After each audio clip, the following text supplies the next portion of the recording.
The government could announce plans to address wartime forced labor compensation. The issue has damaged relations between Seoul and Tokyo in many ways. The solution could reportedly involve funds raised by various Japanese firms. Suk-hyen brings the updates. South Korea is reportedly close to announcing a solution to the issue of compensation for the Koreans subjected to forced labor by Japanese companies during World War II. Citing a senior South Korean government official, the Japanese newspaper Yomiuri Shimbun reported on Tuesday that the Korean government is set to propose a solution to Japan as soon as next month. The report also noted that in Monday's meeting in Seoul of a consultative body tasked with resolving the issue, discussions included possible compensation schemes, notably who would be responsible for the compensation and what form it would take.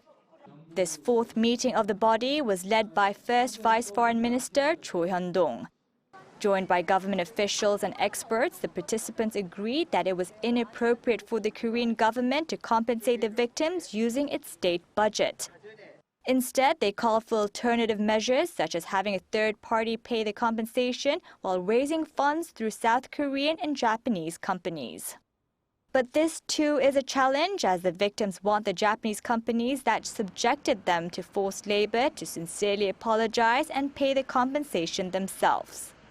Seoul's foreign ministry said it will continue to communicate with the victims as well as their legal representatives and civic groups to understand their needs and to resolve the issue promptly. The consultative body was launched in early July as part of the Yoon Suk-yeol administration's efforts to mend ties with Japan. Relations turned sour after the South Korean Supreme Court in 2018 ordered Japanese companies to compensate the victims of forced labor during its colonial rule of Korea.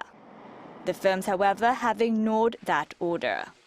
The South Korean government has been trying to find a diplomatic solution before the Supreme Court delivers its final ruling on whether to liquidate one of the Japanese company's assets.